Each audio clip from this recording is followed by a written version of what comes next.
Sveiki gyvi! Magiški arba psichodeliniai grybai yra priskiriami haliucinogeninėms medžiagoms. Jie yra propaguojami šamanizmu besidominčių žmonių ratuose bei kitose subkultūrose. Čia mes galime sutikti ir sampratą, kad grybas turi aukštesnę sąmonę, dažnai nežemiškos kilmės, todėl tampa vedliu tiems, kurie juos vartoja.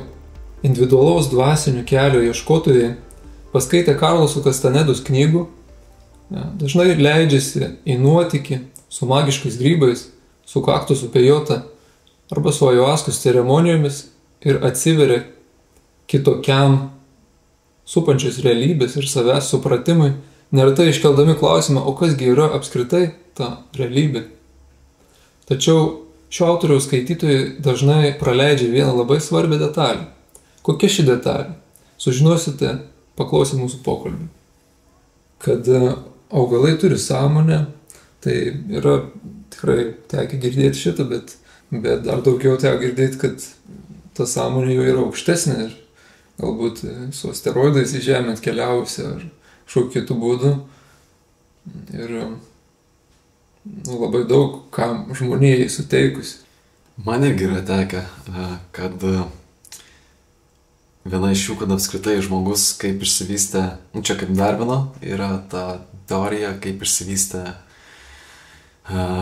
žmonija iki dabartinio taško. Tai kad yra tokių pamastymų, kad tai įvyko beždžionėms pradėjus vartoti psichodelinės medžiagas, grybus būtent. Ir kad technologijos nuo to atsirado, kalba ir įvairūs dalykai. Dažnai būna, aš esu pastebėjęs tie žmonės, kurie apie tai kalba, tai jie išrenka, pavyzdžiui, iš istorijos tam tikras detalės arba iš mitologijos, kurios galėtų būti panašios į tai, bet nebūtinai, tarkim, į panašių medžiagų vartojimą, bet kaip ir nėra nei patvirtinimų, nei įrodymų, nes, tarkim, ir tie simboliai, kurios taip interpretuoja, tai jie, labai platus ir juos galima labai daug ką sudėti, tai toks, kaip ir patvirtinimo nėra, kad tai tiesa. Man irgi šitą teko matyti paveikslą pavidalu, toks žymus yra menininkas, kuris piešia iš ajuaskos, gal daugiau patirčių, ir ten jis yra nupiešęs taip. Tos pirmykštis žmogus suvalgė grybo sąmonę, jam jausi kažką pašnabždėjo, jam čakros atsivėrė ir jis įkvėptas pradėjo kalbėti. Tiesiog kaip grybo dvasia, kuri perteikė kažkokią tai išmintį, kažkokį tai kitokį pažinimą, kurio tu pats vienas savo sąmonę ar protų nepajėgus atverti. Tai taip, jis toks kaip magiškas išminčius. Dar susijęs su magija, čia toks turbūt aspektas yra, kuris šiek tiek ir skiriasi, jeigu kalbant apie marihuaną, tai ten taip nėra išvystyta ta tokia linija. Labiau ten, taip kaip ir yra, jinai personifikuotų tam tikrą prasme, bet ne tiek daug kaip grybai. Ir dar grybai kaip ir magiškų aspektų. Taip pat, aišku, dar man tokį teko vaizdą susidaryti, kaip kad miesto džiunglėse esantiem žmonėm vedlys. Tai jau kartu su psitranso muzika, kai susijęta ta medžiaga visgi neišvengiamai gaunas. O ta muzika, aišku, tai yra nes kažkaip nelabai su gamta susisiejanti. Labiau yra miesto produktas. Elektroninė tokia. Aš kaip pats esu, tarkim, susidūręs ir patyręs ir matęs, tarkim, ir iš kitų girdėjęs pasakojimų ir, tarkim, visokių vaizdų matęs, tarkim, internete būna, tarkim, meno pavidalu, tai tų vedlių, tokio vieno, kaip ir, man atrodo, nelabai gal ir yra. Jų yra labai įvairių, priklauso nuo to, iš kur, sakykime, pats grybas yra atėjęs. Patiem teko, pavyzdžiui, poveikį metu kaip ir patirti tą vedlį arba kažkaip tai nujausti arba kažkaip tai. Vienareikšmiškai labai sunku atsakyti. Aš tokių vartojant pojūčių tikrai turėjau, bet labai sunku atskirti, kur yra tavo sąmonė, kiek ar ne pakitusi tavo pačio sąmonė, kiek tai yra kažkas iš išorės, kas tau, pavadinkim, kalba, rodo ir panašiai. Tai tikrai buvo tokiu atveju, kai vartojau ir maniau, kad man kažkas iš šono kažką atvėrė. Man tai būdavo tokių patirčių, kur jausdavau, kad sakykime, ta medžiaga, grybas, ar aš gal LSD daugiau vartodavau, tai susintetintas variantas, tai jausdavosi, kad ta medžiaga veikia iš vidaus ir jie tarytum rodo kažkur kreipia. Ir būna, toks kaip kažkokia nuojautos atsiveria, kur geriau eiti, kur tarkim neiti, ką geriau daryti, ką geriau nedaryti. Nors pakankamai aišku yra ir iš kitų patirčių, kad nematomose plotmėse egzistuoja irgi gyvenimas ir kad to gyvenimo yra labai įvairaus, bet tokio kaip pasirodytų čia grybas žynys, kuris veda, tai kaip ir nelabai.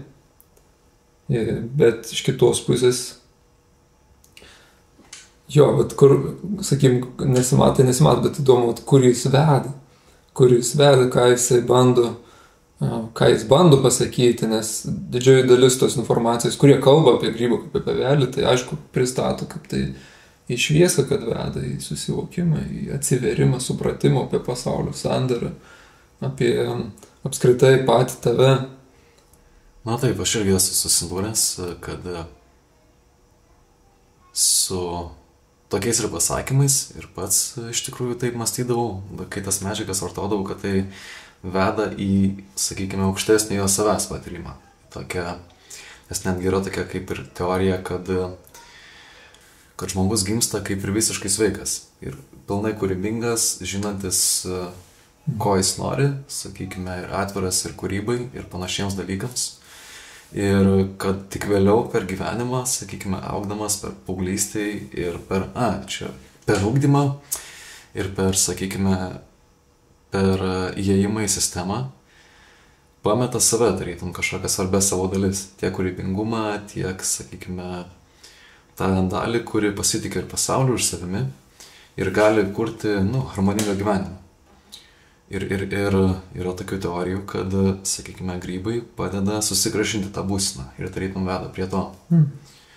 Ir čia tokių įdomių temų susimaišo šitoje vietoje, nes tarytume tada ir yra ta tema, kur susipriešinimo su sistema ir su mokymusi ir ugdymu, lavinimusi. Tarytum lyg tai būtų kažkas, kas yra nereikalinga, ko žmogui nereikia, ką reikėtų tik tai kaip nuplėšti, kaip lūkštą. Ir tarytum to užtenka. Aš pati, kai vartojau, tai ieškojau kažkokių kitų potyrių. Kažko daugiau už įprastos sąmonės, už įprastų patirčių. Ir turėjau tą potyrį, kad tai ir veda pažinti ir patirti tą kitą tikrovę. Bet negalėčiau pasakyti, kad yra aiški kryptis arba aiški vieta, erdvė, į kurią yra tas kabutėse, norisi pridėti, vedimas. Nes kitos patirtis reiškia jos aukštesnės ar žemesnės, ar ne? Tai klausimas yra, kur yra ta skalė, kuri padeda žmogui įvertinti, kad kur kitur jis atsidūręs, kad atsidūrė kažkur kitur, kad tau pojūčiai yra kiti, patirtis kitos, mintis kitos, vaizdai kiti, tai tu patiri. Bet ar tai tas kita yra aukščiau, ar tai yra žemiau, ar tai yra tiesiog kažkiek paraleliniai dalykai, tai jau priklauso nuo, manau, žmogaus pasaulėžiūros, vertybių ir nuostatų. Ir tuo metu, kai aš vartojau, tai tikrai mano pasaulėžiūrai ir nuostatom didelį įtaką darė. Tai ko aš domėjausi, ką aš skaičiau, ką aš žiūrėjau, koks buvo mano draugų ratas ir panašiai. Ir aš tikėjau, kad tai mane veda į aukštesnį supratimą ir sąmoningumą. Pirminiai įspūdžiai gali būti tokie, kad ta kitoks realybės pamatymas, jisai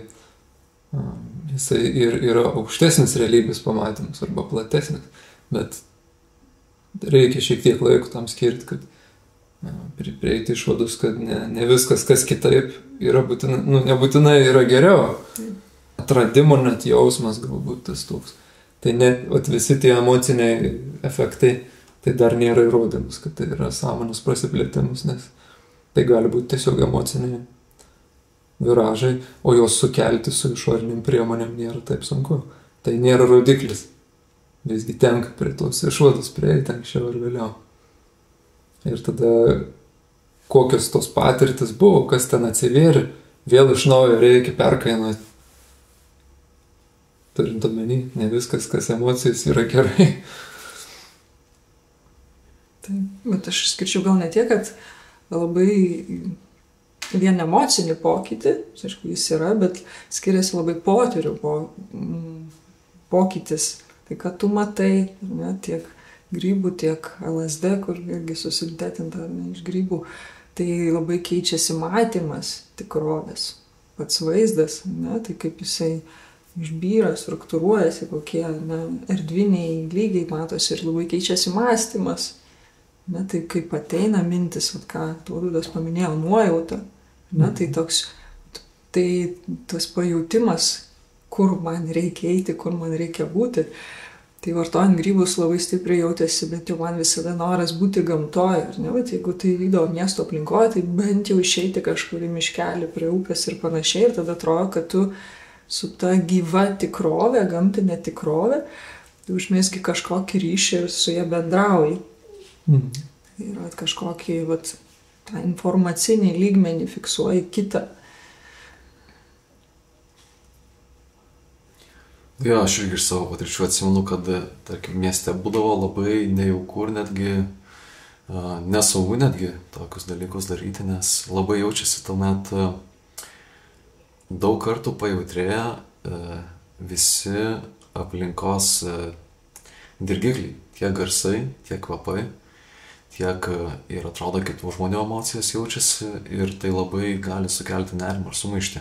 Dėl to natūraliai kažkaip norisi gamtoje būti. O kitas dalykas tai būna netgi tokių sukelia kaip ir haliucinacijų, nes, pavyzdžiui, yra ir man yra tekę tokių dalykų patirti ir iš kitų pasiklausyti, kur, pavyzdžiui, juslės susimaišo vietomis, tarkime, kad girdisi vaizdai, matosi garsai ir įvairių dalykų. Ir tuomet ir kažkaip minčių procesai visai kitaip pradeda dėliotis. Kas gali būti ir kaip ir toks, kas sukelia tokį, tą tokį naujos realybės kaip ir atradimą kažkokį ir euforiją su tuo išeinant ir netgi baimę kartais būna. Bet iš kitos pusės tai toksai kaip ir pavojingas dalykas, kuris gali iš tikrųjų tokį sukelti pavojų, kad vėliau tampa sunku prisitaikyti prie tikrovės, prie visuomenės, prie sociumo gyvenimo. Nes esu girdėjęs būna žmonėms, kad tokie dalykai išlieka ir netgi vėliau jau ilgą laiką nustojus vartoti tas medžiagas, kartas nuo karto pasirodo. Tokie yra vadinami flashbackai, kai tokie būna blyksniai ar pojūčių, ar mąstymo, kur atrodo, kad vis dar būtų, kaip tos medžiagos poveikis. Aš tarkim praėjęs būna mėnesis ar kartais metai, netgi kartais daugiau žmonėms. Tai toks ilgalaikis liekamasis reiškinys. Taip, galiu pritarti, pati esu patyrusi, kai jau kurį laiką nevartojant, man pasireiškia garsinės haliucinacijos. To kitaip nepavadinsi, ne? Kai tu girdi balsus, bet esi kambarį vienas. Ir tai iš tikrųjų sukelia didelę baimę, o žiūrint psichologijos, psichiatrijos terminais, tai yra tiesiog psichiniai sutrikimai, šizofrenija ar panašiai. Taip, netgi jeigu yra... Čia dvi nuomonės turbūt būtų. Viena nuomonė yra, kad tai visiškai nėra to ir žmogus girdi to, ko visiškai nėra. Kita nuomonė būtų, kad kaip tik tai yra, bet šiaip negirdim, o tik tais poveikio metu kažkokio tai ir atsivėrė netikėtai langelis į tą paralelinę realybę, iš kurios mes kažkokią informaciją gaunam. Bet iš kitos pusės pagalvojus, tai nebereikalų turbūt mes nesam atviri visom tom paraleliniam realybėm, nes jų yra be galo daug vienu metu ir nuo pačių kraupiausių iki šviesiausių. Tai tam, kad iki šviesiausių realybių atsiverti, tai reikalingas yra įdirbis vidinis, o tom tamsiausiam tai gal ir nereikėtų. Bet, kaip suprantu, kartais vartojant tas medžiagas žmonėms jie nebegali rinktis, jie tiesiog atsiveria tam, kas nėra maloniausia. Ir tenka jiems tuo likti kurį laiką. Bet dar tęsiant temą apie tą atsivyrusią naują realybę, tai ta realybė kažkaip pradeda konkuruoti su, kaip Tautvydai minėjai, su buvusia realybė. Jinai pasirodo tikresnė. Jos įspūdžiai yra labai aštresni. Daug aštresni. Jie tokie kaip, ekstremalūs pojūčiai, sakykime, kur tas patys, man atsimenu, būdavo tokios patirtis, kur, pavyzdžiui, nesvarbu, ką darydavau, ar eidavau, tarkime, miške, ar jausdavau, tarkim, smėlį vaikščiodamas pajūriu, ar valgydavau kažką. Toks jausmas lyg tai daryčiau pirmą kartą. Lyg būtų atsišviežinę ir dar išaštrėję, sakykime, juslės. Tos instinktyvios. Tarkime, lytėjimas, skonis, uoslė, tarkim, temperatūros pojūčiai, pokyčiai ir panašus dalykai. Ir kas iš tikrųjų tai toks, dabar kaip aš save matau tuo metu, tai aš toks kaip pabėgimas nuo realybės būdavo, nes tada nenori mintis išsijungia, nebėra problemų kažkokių, sakykime, kas tuo metu šiaip aktualu gyvenime, ar ten, sakykime, savarankiškumo išsiugdymas, ar atradimas, sakykime, mėgstamo darbo, profesijos, ar santykių kažkokios problemos. Jie nebe tokie svarbus. Tuo metu visiškai nebesvarbus, nueina sakykime, į kitą planą, išnyksta. Tai toks... Svarbiausia, tai potyriai pasidarė. Taip, tai tokia kaip nuotykis, kelionė. Dėl to ir būna, netgi tai yra toks populiarus pavadinimas tripas. Tai trip yra iš anglų kalbos ir lietuvių išvertus reiškia kelionė. Na taip, vienas iš motyvų tikrai yra pabėgimas. Tiesiog aš manau, nuo tos tikrovės, kuri yra tavo kasdienybei ir kuri dažniausiai reikalauja kažką tai išsiugdyti, jeigu nori kažko pasiekti. Kantrybę, valią, vien norų neužtenka. O vartojimas haliucinogeninių priemonių, tai tam kart šitą tikrovę nustumia į šoną. Ir duoda tam tikrą laikiną palengvėjimą, jeigu tikrojo realybė yra kažkokių sunkumų.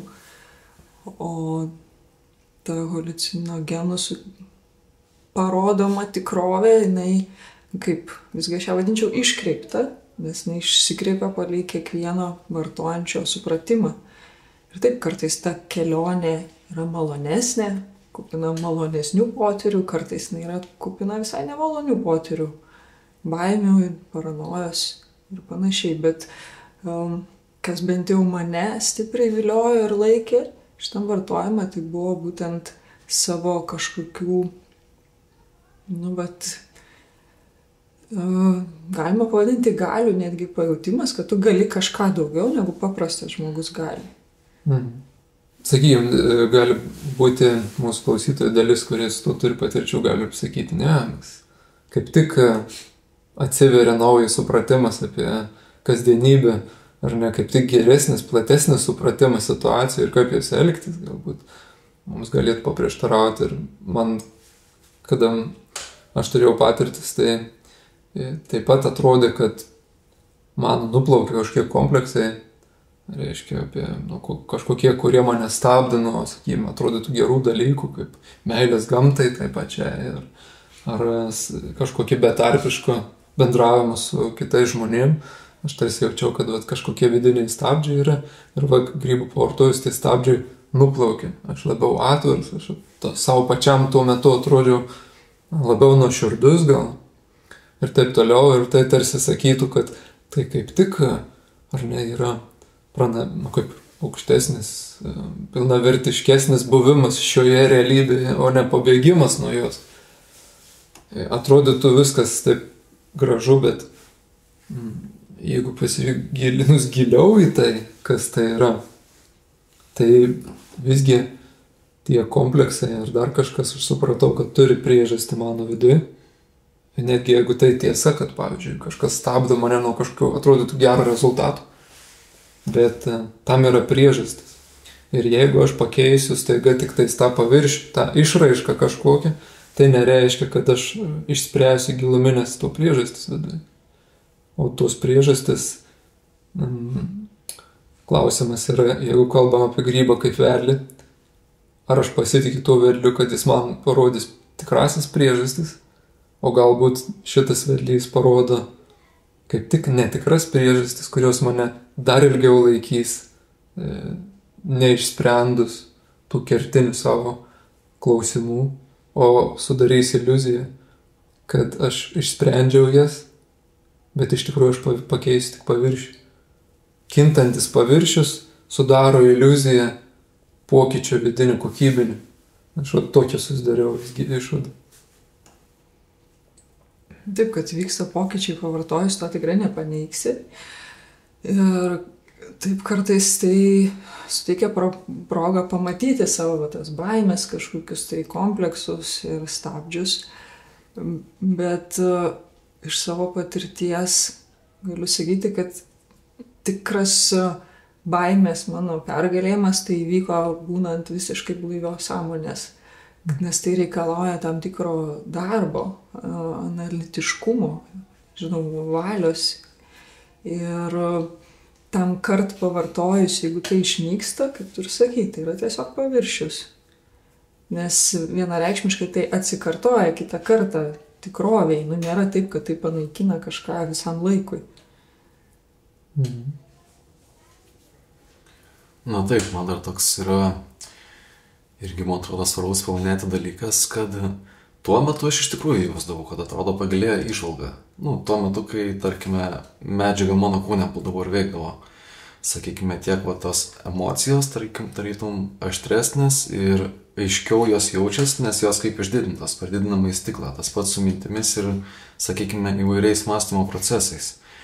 Bet aš kai jau pradėjau praktikuoti, sakykime, koncentraciją kasdieną ir tai aš vėliau tokį pastebėjau priešpriešą tarp praktikų ir, sakykime, grybų vartojimo, nes po vartojimo pastebėjau, kad mano koncentracija kaip tik žymiai sumažėdavo ir jai atsigauti trukdavo nemažai laiko, sakykime, bent poros savaičių, mėnesio, ar netgi dabar čia buvo praeitą savaitę, nes paskutinį kartą turbūt prieš kažkur 4 metus vartojau grybų ir netgi pajutau, kaip kai kurios smegenų dalis vis dar buvo aptingusios nuo tų medžiagų. Ir kiek laiko reikėjo praeiti ir dar turbūt kiek reikės, kad prasivalyti, kad pilnai atsigautų, sakykime, tiek kognityviniai sugebėjimai ir įgūdžiai, tiek galimybė sąmoningėti.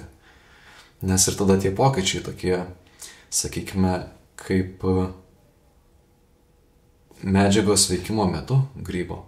Tos emocijos, jos atsiranda, bet tarkime, kai jis nustoja veikti, jos ir dingsta. Tai atrodo panašiai yra ir su tais pokyčiais, tam asmeniniam augimui, kad labai mažai išlieka. Tarkime, esu girdėjęs, kad kiti būna kaip ir paskui dienoraštį veda, bando kažkaip su sąmoningumo praktikomis derinti. Bet aš, pavyzdžiui, iš savo patirties pastebėjau, kad, tarkime, man daugiau naudos turėjo, tarkime, sąmoningas praktikų atlikimas. Tiek, sakykime, savo kvėpavimo stebėjimas, dienoraščių rašymas arba malda, nes jie atrodo irgi yra toksai kaip vedimas atsiranda, energija, kuri nukreipia tam tikrą linkme. Ir, pavyzdžiui, bent jau iš mano patirties, aš per tą etapą, kur vartojau grybus, tai man tokio realaus pokyčio, kur iš tikrųjų išsispręstų dalykai arba raščiau tuos atsakymus į klausimus, kur ieškojau, tai aš ten jų neradau.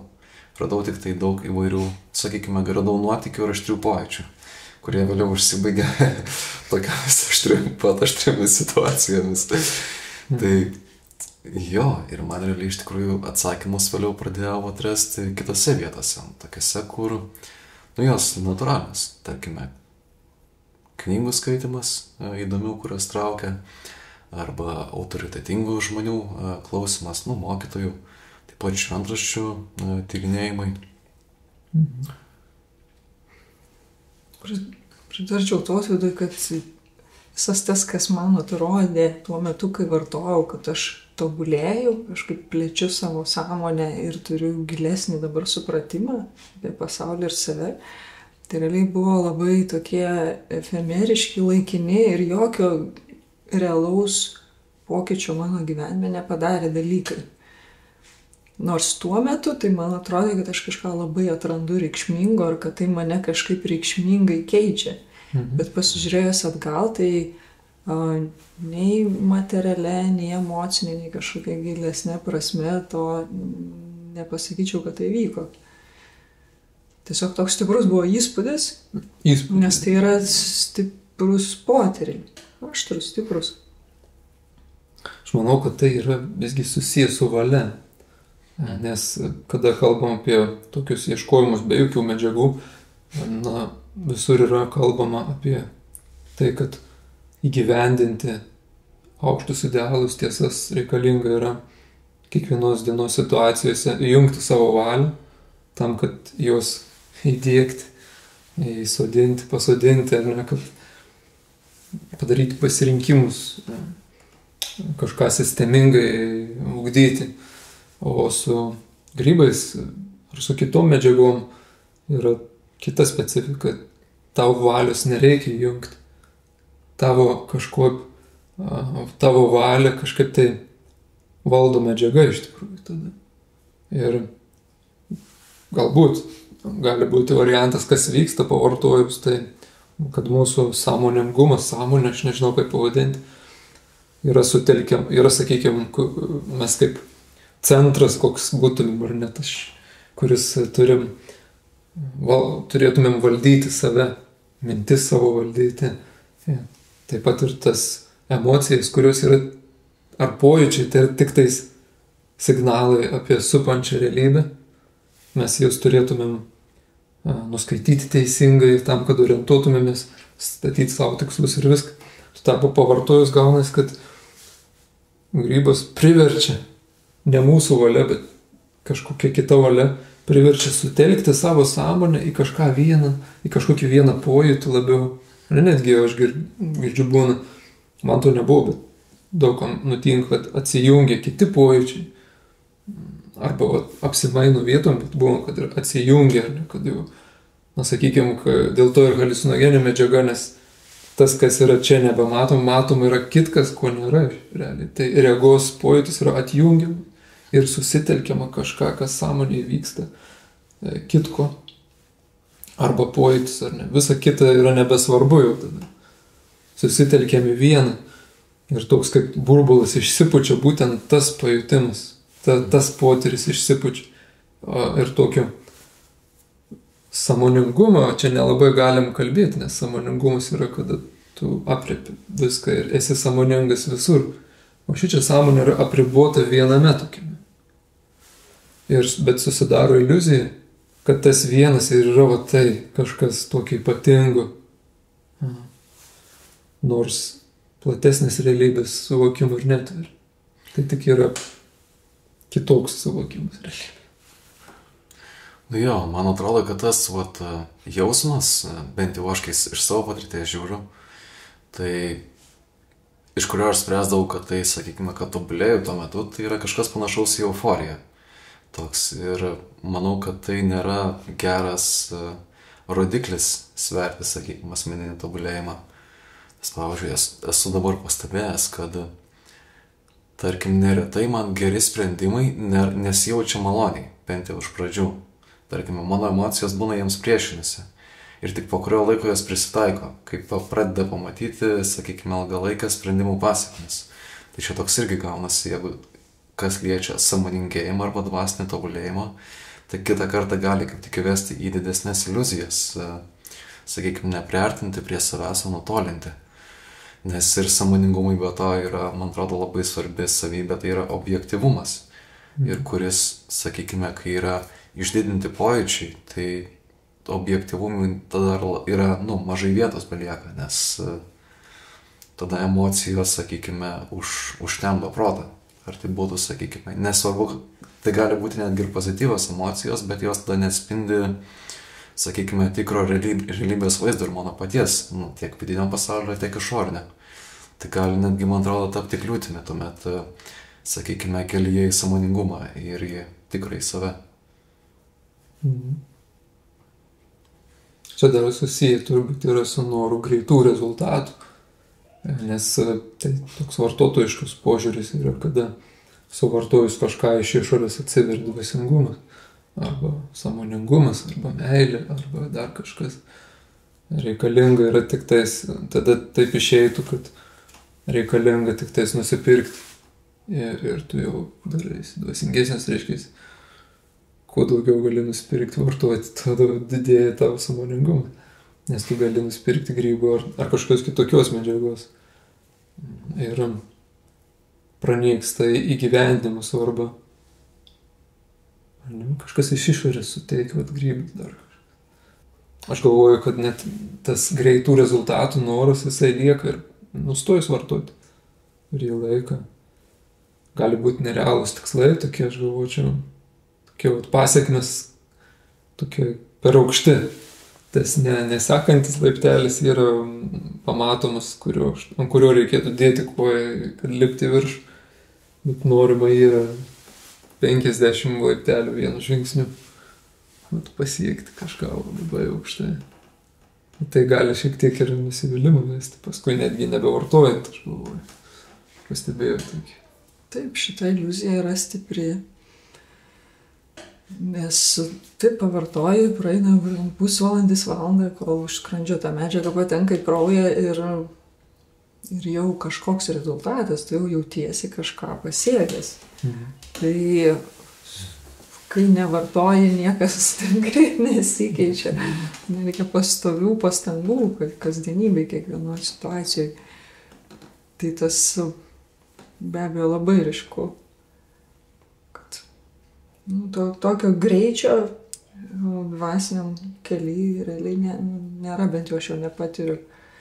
O vartojant psichodelinės medžiagas, tai pokytis yra labai greitas. Daug kraujas išnešioja iki smegenų ir viskas. Yra teigiančių, kad tai grybų čia ir yra tas pliusas, kad kam gaištame laiką tuščiai suvalgom grybų ar ne, ir mums atsiveria iš karto. Visi kankinasi be reikalų, tokių nuomonių yra. Bet aš taip manyčiau, kad nebereikalų, pavyzdžiui, medis auga ten ąžuolas, ne 100 metų, 1000 subręstas. Tai tas laikas yra, kad ar ne, ir dabar kaip tik, aš sakyčiau, čia labai susisieja su tuo nenatūralumu, kada ir daržovės ar dar kažkas yra sintetiniais būdais pumpuojamas trąšomis, kad staigiau užaugtų. Bet jos nepasidaro nuo to maistingesniem, sveikesniem, jos dydį turi, išorę turi, bet nėra laiko pakankamai, kad jos sukauptų tai, ką per laiką tik tai galima sukaupti. Ar ne, arba kad, kokį meno kūrinį, kai kuria žmogus, dažnai jis nešiojas į ne vieną mėnesį, ten viduje jam bręsta, jis bręsta, kol subręsta. Ir jeigu iš karto būtų, tai nebūtų tų visų sudedamųjų vidinių dalių, nes tas laikas buvo reikalingas, kad kiekviena pakopa būtų įgyvendinta to proceso. Netgi aš palyginčiau net kaip nėštumas, 9 mėnesiai. Ne kaip per prievartą ten padarykim, kad gimtom anksčiau, bet nebus pakankamai laiko, kad išsivystyt. Taip ir su to dvasingumo ar sąmoningumo, aš sakyčiau, tas pats yra, kad atrodytų, staiga tu tampi kažkokiu dvasingu, bet iš tikrųjų tai neįvyko dalykų, kurie yra reikalingi, kad pasamonėtum kažkiek. Tada gaunasi, kad tik tais vienas kelias, kad tu tik tais turi įvaizdį to imidžą. Imidžas dvasingumų tik tais gali per tokį trumpą laiką susikurti, o ne pats dvasingumas. Taip, tai labai stipri iliuzija, iš tikrųjų, ką duoda šitos medžiagos. Kad aš greitai tampu kažkoks toks, koks dažniausiai noriu būti. Dvasingas, ar atsparus, ar laisvesnis, ar kažkoks esnis.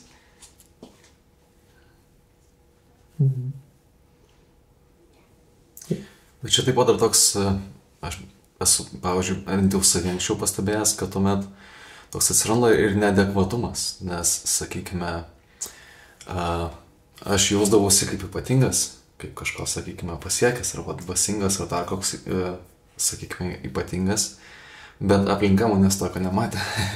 Ir tuomet atsiranda tokių, sakykime, papildomų problemų. Ir kiek esu pastebėjęs, nemažai žmonių, ir tų, tarkim, kurie YouTube'ai kalba apie tai, jie irgi vis nemažai jų vėliau pastalina, kad visgi, sakykime, šių medžiagų vartojimas priveda prie santykių problemų.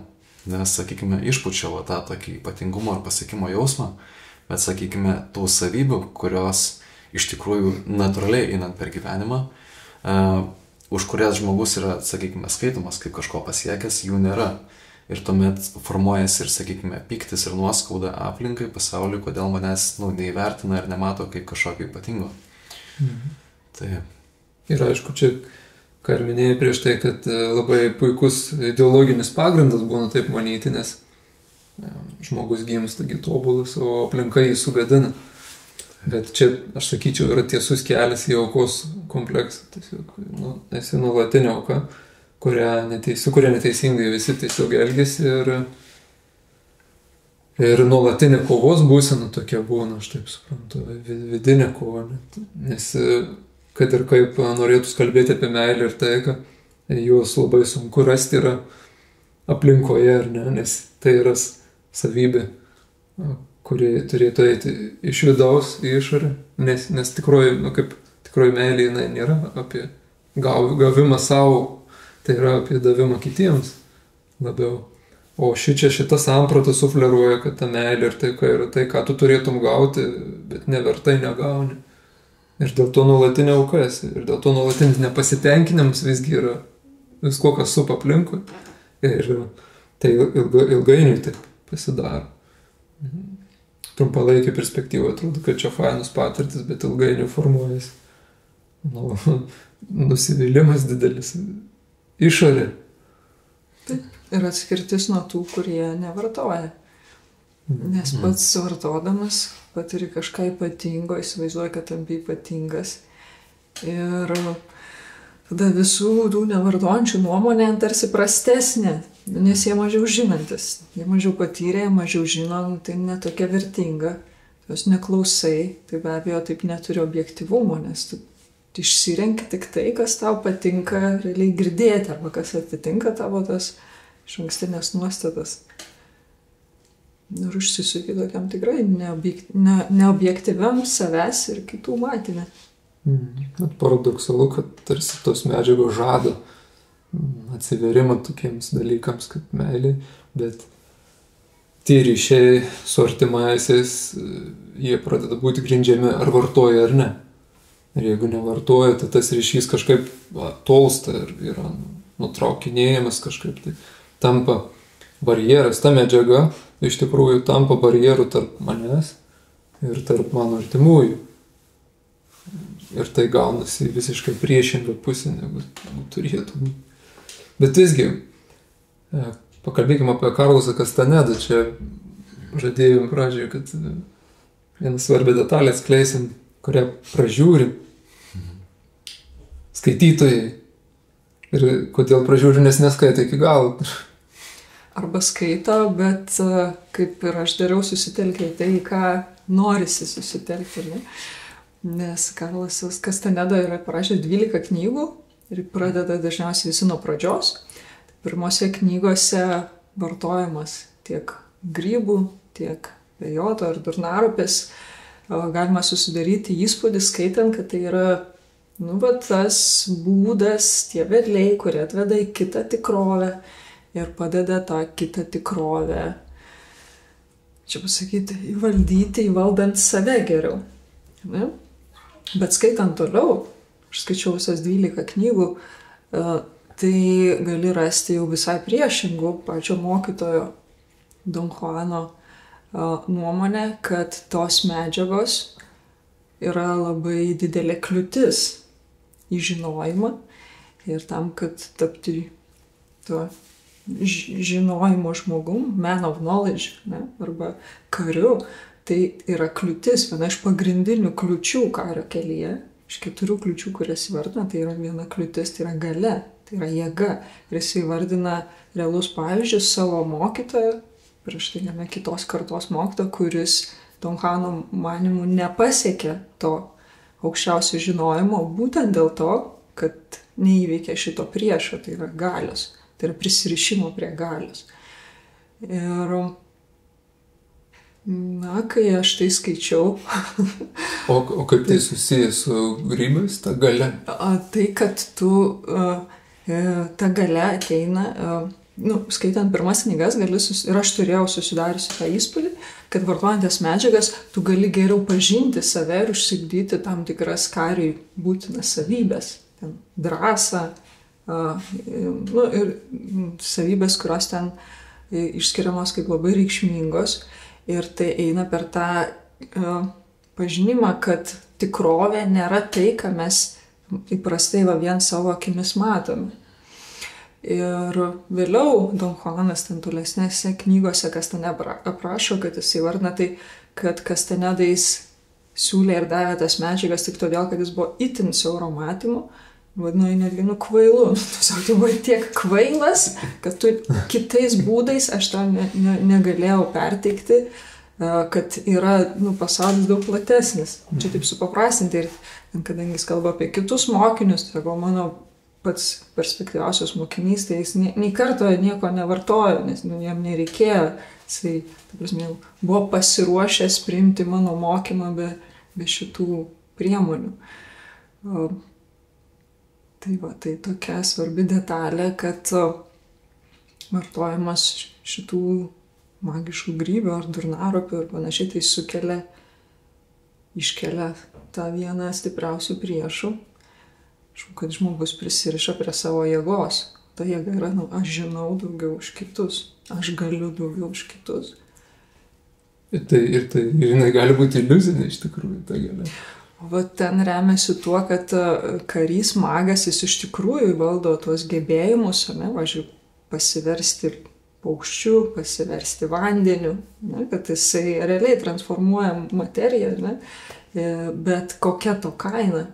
Jeigu tai tampa tikslu, tai realiai tai užbrėžia brūkšnį tam ir tuo karys, jeigu pasitenkina, tai realiai jis yra pralošęs šitam savo vienam iš priešų, kas yra galia. Tai jie nebereikalo, tie augalai ten yra vadinami galios augalai. Taip, jėgos augalai, čia žiūrėjau, kaip mes versim iš anglų kalbos. Čia man panašiai skamba, esu girdėjęs apie Indijoje. Taip pat čia tų medžiagų, įvairių medžiagų praktikavimas, ten yra labai paplitęs iš senų laikų, bet irgi tokie, kad tie tikrieji brahmanai, jie be jokių medžiagų atsiveria išminčiai, o tuo tarpu šudrų, tų žemiausios kastos atstovų brahmanai, vadinkim taip, kurie tampa staiga brahmanais, tai yra būtent su to medžiagom. Kad tikrieji brahmanai niekada tų medžiagų nevartos. O tai yra tik tais tų, kurie šudro sąmonėje vaidina žinius. Tokie, kad netgi suprantu, kaip kokie klaunai tam tikrą prasme. Tos visuomenės, jie dedasi tik tai. Ir man yra iš tikrųjų tekę sutikti vieną lietuvaitį, kuris panašiai ir elgėsi kaip koks guru, nors niekas jau tokių nelaikė, bet kaip prie visų eiti bandė ir rankas ant visų dėti, laimenimus savo dalinti ir man tai buvo keista ir aš jau jį kažkaip bandžiau stumti nuo savęs, nes aš nei aš prašiau, nei aš noriu, bet jam tai nebuvo jokios kliūtis ir jisai taip net nepatenkintas, kodėl tu čia taip dabar atsisakai, čia mano malonių, bet aš jau įtariu, kad gali būti ir tos medžiagos pažeidė ir psichiką žmogui, nes neadekvatu elgesys, nes tikrai tie gurų niekada per prievartą neis. Man tai primena istoriją apie tokį Ramdas. Čia jo šventas vardas, jo tikras vardas yra Richardas Albertas. Tai jis buvo jaunystėje berods Stanfordo ar Harvardo psichologijos katedros profesorius ir vedėjas. Ir jis buvo sėkmingas psichologas, kuris vėliau per savo kolegą atrado irgi psichodelinius grybus ir gerą 10 ar 15 metų netgi kaip ir vadovavo ar buvo įsitraukęs į judėjimą, populiarinimą ir, sakykime, reklamavimą šitų medžiagų Amerikoje. kaip tokių itin pozityviai įtaką turinčių, sakykime, žmogaus gyvenimui. Ir jis vėliau pradėjo susidomėjęs dvasiniais dalykais, pradėjęs ieškoti rimtų mokytojų Indijoje, pasidarė daug, sakykime, tablečių su tuo LSD ekstraktu ir pradėjo važinėti po Indiją ir duoti įvairiems guru tą LSD. Ir jis, kai galiausiai sutiko savo mokytoją, tas mokytojas jam sako, duok, ką čia turi, žinau, kad kažką man turi atvežęs. O ten tos tabletės, tai ten buvo itin didelė koncentracija, kur, sakykime, jau ten 100 mikrogramų jau, man atrodo, skaitosi yra pilna dozė, kad patirti pilną veikimą, o ten buvo viena tabletė gal 540 mikrogramų ar kažkas panašaus, jeigu gerai atsimenu. Tai tas mokytojas suvargė gal 5 ar 6 tas tabletės. Tai čia jau tokia skaitytųsi, drambliška dozė. Ir ten laukia, kol kas bus. Ir jam nieko nebuvo, tam mokytojui. Jokio poveikio visiškai nebuvo. Tai vėliau ten taip, kaip suprantu, sudėlioja, kad jis jau, sakykime, nuo tikro dvasinio tobulėjimo, tikro sąmoningumo, jau jo sąmonė tiek išsiplėtus, kad jam tos medžiagos net nebeveikia, nes tai jau yra pastovi būsena. Ir tik tai su tokiu stabilumu ir ryškumu, ta prasme, be emocijų, antplūdžių, be audrų ir be išorinių medžiagų. Ir va tada net būnu po... irgi, tą patį esu girdėjęs paskui iš kitų mokytojų. Tarkim, zenbudizmo meistrai, kai važiuodavo į Ameriką, ir matydavo, tarkime, jaunimą, sakykime, ar hipių judėjimus, kurie vartoja tas medžiagas, tai irgi tą patį kalbėdavo, kad tai ne tik, kad nepadeda dvasiškai tobulėti, o dar netgi sulėtina tame procese, nes pažeidžia subtiliuosius kūnus. Tarkime, nes ypatingai tie sintetiniai psichodelikai, tokie kaip LSD, jie yra gan grubi energija, kuri, sakykime, jeigu kalbant apie subtilesnius kūnus žmogaus, tai jie per prievartą jas atveria ir pažeidžia, gali netgi pažeisti membranas, kas vėliau, tarkime, bent keletui metų į priekį gali visai, sakykime, atriboti ir tuomet netgi paprastos dvasinės praktikos.